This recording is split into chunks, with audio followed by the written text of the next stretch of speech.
walk me through when you read that in the book about your thoughts become things. What did you do to fill up your cup? Yep. What exactly did you do? 100%. So there's quite a few things, and I'll go through some of the principles that have helped me get where I am today. Number one is I recognize that elevation requires separation. So I instantly was like, oh, if I want to elevate, I'm gonna have to separate from small thinking. I'm gonna have to separate like I did with my diet. I'm gonna have to separate from the music I'm listening to. I'm gonna have to separate from some of my friends who are going out all night, smoking weed, drinking, hanging out. Right. And so I had conversations with my homies. I had conversations with my dad that basically I told them, like, I love you, but I'm going somewhere. And not that I'm better than you, but for where I'm going, I'm going to need to take some time away.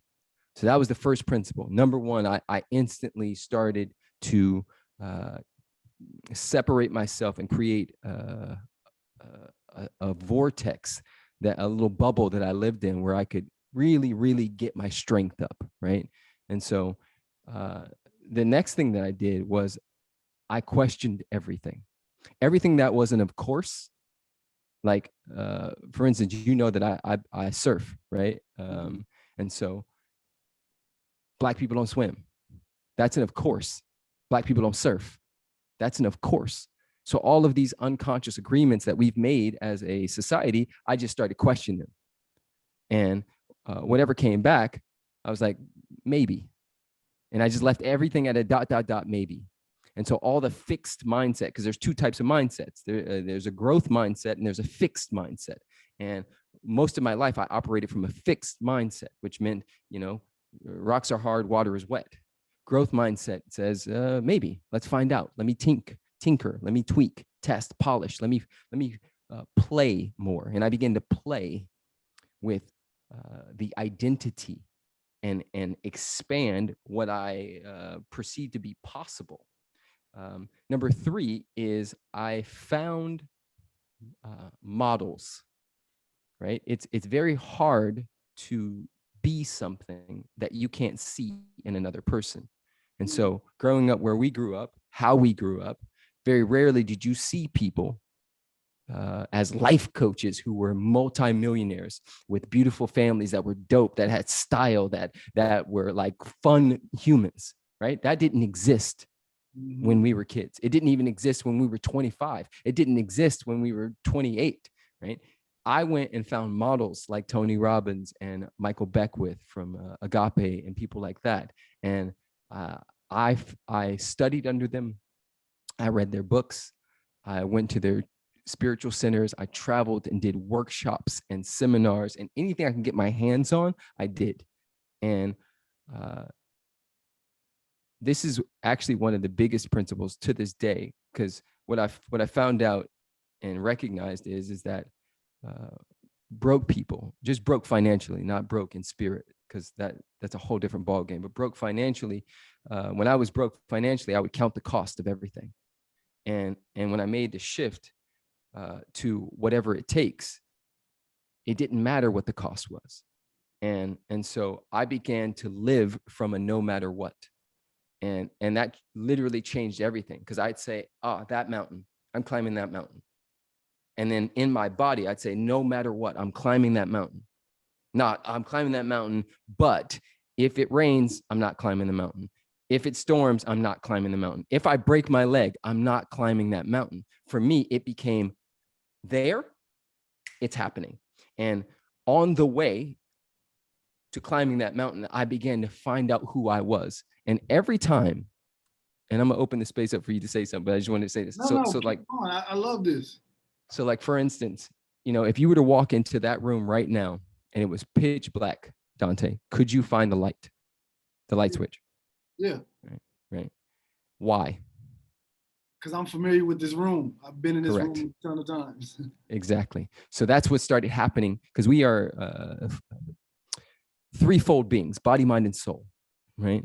And when the three are aligned, we're at our most powerful, right? Like Mr. R. Kelly said, my mind's telling me no, but my body, right? The mind could have one conversation while the body's having another conversation, while the soul is having another conversation. And so what I started to do was align all three of them.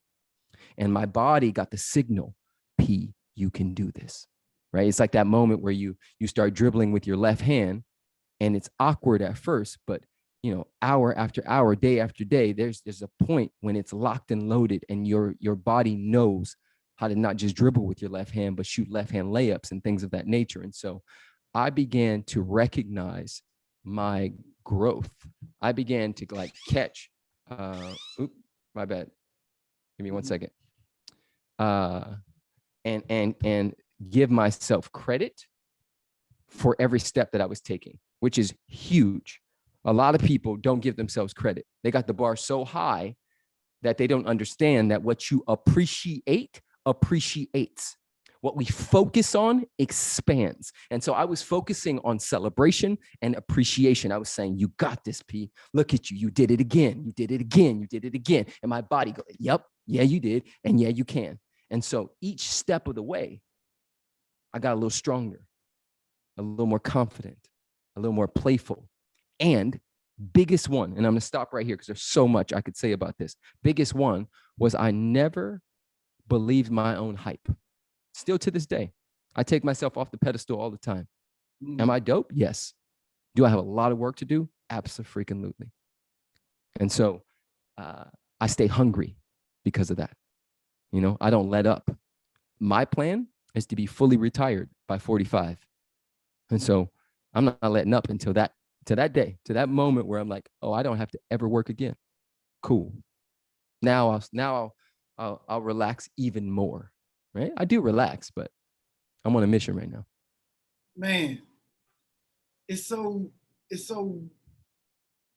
crazy to hear you talk about, everything because, and it's so crazy about perspective, right? Mm-hmm. Because from my lens, Preston had it all together. Like it was like Preston know exactly where he's going. Yep. He's got it all figured out. He's like, and it's funny that you talk about like course, because I remember as kids, it was always Preston doing what was considered not in bounds. You know what I mean? Kind of like pressing the issue, and it was like, and I thought that was dope to me. Where it was like, he's not conforming to what everybody else thinks is cool or what's hip or what's in style. And I always thought it was just for Preston just to get attention, which at that time, especially when you're young, like high school, college, you're trying to find yourself in the attention. I was like, is dope. You know what I mean? Especially when you young, you trying to make a name for yourself and just really figure out who you are. And man, I understand exactly what you were saying when you were talking about going through that process and little by little giving yourself credit. Because I feel like I'm going through that now. You know what I mean? Yes. Where I am building this whole platform up. I am building a studio. I do have a couple of different businesses, but it's like every inch that I go is scary as fuck. Yes. But as I keep going, yes, I get more and more comfortable being uncomfortable, if that makes sense. Yes. Church, homie. Church. Man. That's where it's all at, right? Like building a body that can hold everything you say you want. This is what I say to my students all the time, because we, as I mentioned, most people, when they think of the self, they think of their mind. And this part, right? The head, the heart, and the gut, there's 3 centers of intelligence. And yet we all try to operate from this one. And what I tell my students is every time you step in the arena, every time you swing that bat, you're building a body that can hold what you say you want and then some. Because I tell you right now, homie, what I'm experiencing in this lifetime is not anything I could have written up, right? There, call it God, call it Krishna, call it Buddha, call it Jesus, call it whatever you want. There is something divine that's moving 3, 4, 5, 1,000 steps ahead of us, and we are co-creating with that thing. And so I said I wanted certain things, and God, Spirit, was like, yeah, but I got something better. And so I kept one of the principles that I'm really good at is not being attached to the outcome, right? I play for the sake of playing.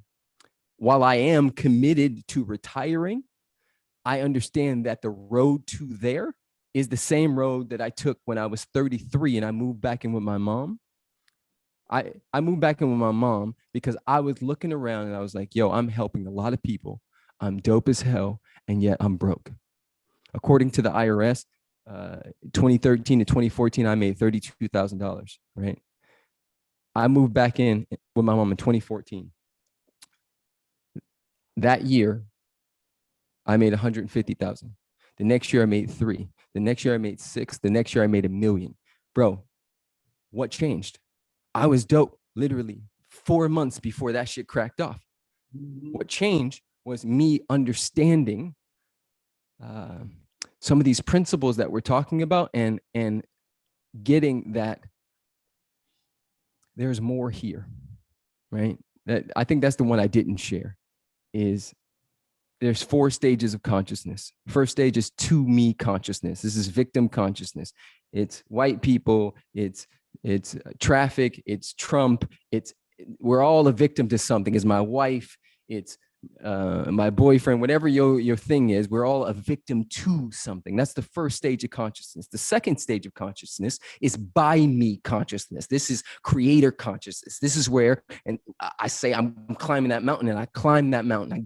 I beat my chest and I say, let's get it, right? I go into that warrior energy and I go get it. That's by me consciousness. The third stage of consciousness, which is the one that I operate from the most, is through me consciousness.